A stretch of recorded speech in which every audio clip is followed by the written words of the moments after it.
Welcome to the Sent from Disneyland podcast. Here age relives fond memories of the past. If it's your first time joining us, welcome. On this podcast, we'll take a journey into the past and explore Disneyland and Disneyland history with mementos, snapshots, and postcards sent from Disneyland from 1955 to the present. The postcards from this episode will be viewable on Instagram at Sent from Disneyland or on my website, sentfromdisneyland.com. Today I'm starting off by thanking my patrons from patreon.com. You can join in and receive mail from my desk or from my trips to Disneyland. I'm currently working on some new patron benefits. Patrons can sign up for as little as $1 per month. Special thanks to Random Olive, the first patron to this podcast, and to the e-ticket patrons Tania, Eric Daniels, Monica Seitz Vega, Scott Booker, Russ Romano, Michael and Christina Cross, Scott Cagle, and Sheila Harry.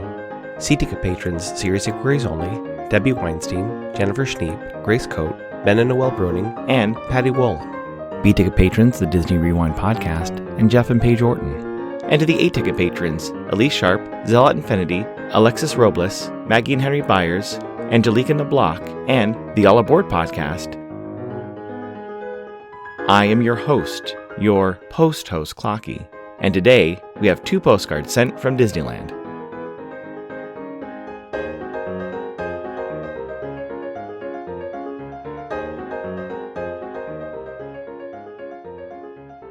The front of our first postcard has the Mark Twain filled with passengers leaving the dock for a trip around the rivers of America.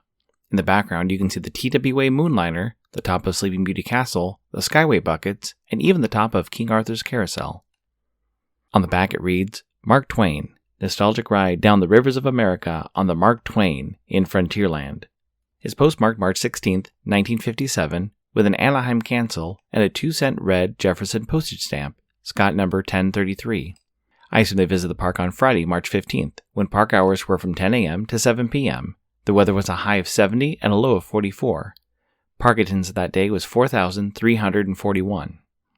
It's addressed to a Mr. and Mrs. Bill Elder and family of Portland, Oregon. It reads, Friday p.m. Hello, we arrived in SoCal in good shape and have seen some of the sights. Weather has been fine and will now head for Las Vegas if the money holds out. Thanks again for the nice time we had in your home, Bonnie and Gord. In the early days of Frontierland, there was a Marshal's office. This building was a nod to Walt's father-in-law, Willard P. Bounds, who was a U.S. Marshal in Idaho. Walt's father-in-law died in 1916, but Walt would ask his mother-in-law stories about him while he worked as a blacksmith and a U.S. Marshal on the Nez Perce Indian Reservation. Looking at my copy of the Nickel Tour, there was even a postcard with Sheriff Lucky standing in front of the Marshal's office, which was also a blacksmith storefront. Attached to the building was a stable which held miniature horses. Looking through my maps and guidebooks from the early years, there isn't a listing, image, or photo of the Marshal's office. It was located where the shooting gallery and trading post is today. The Marshal's office was only in the park for 1 year, from 1955 to 1966, and was removed to make more room for the neighboring restaurant Casa de Fritos and to add the Frontier Shooting Gallery. It is now so much fun to see what is posted on EP Sunday sales on Instagram. Enfield Post has such a great collection of stamps for sale. This week there was a sheet of Cole Porter stamps or a sheet of Indian art stamps. Be sure to follow to see what might be next.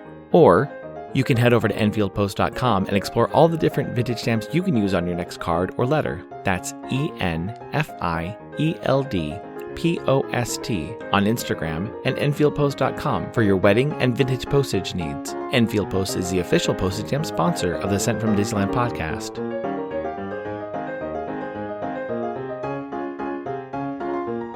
The front of our next postcard has the Columbia leaving the dock for a trip around the rivers of America.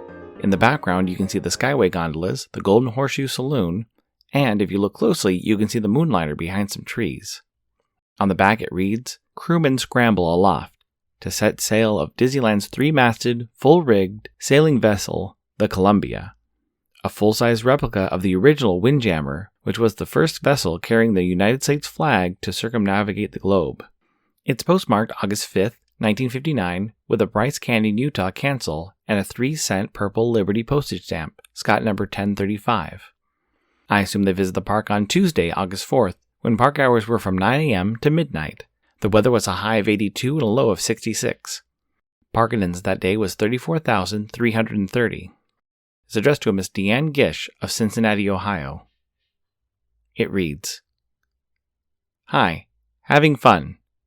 try-ons. Staying in Frontierland, one guest experience which lasted a short time was the opportunity to fish in the rivers of America. When Tom Sawyer's Island opened in 1956, there was little to do on the island. Guests could walk from Tom's Landing, grab a fishing pole from the shed, and walk over to the fishing pier near the front of the island. My vintage Tom Sawyer Island maps have a section which reads, Fishing Pier. Borrow one of Huckleberry Finn's favorite poles and a can of worms if you like to fish for river perch and catfish. The map even shows a fishing pole shed. The fish were easier to catch because they were fenced in by an underwater net. Guests could take their catch to the restaurant across the river to be put on ice until the end of the day, but guests started leaving them around the park, in lockers and in trash cans.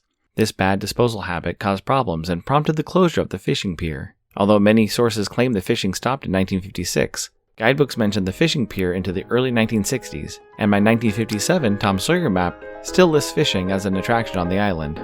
Perhaps it changed to be catch and release after 1956. This incoming postcard is sponsored by the Art Throwdown. Art Throwdown, or ATD, is an online craft hour on Instagram, starting at 9 p.m. Eastern, 6 Pacific. Be sure to check out Monday's ATD, which is usually hosted by paper artist Russ Romano. I've seen many amazing art projects, learned about awesome postmarks, postage stamp history, and a lot more on different episodes. It's great to stop in for an hour to watch someone craft or design something unique. Each host brings something a little different to each show. I'll list some of the regular hosts, or you can follow Russ Romano 2021 on Instagram.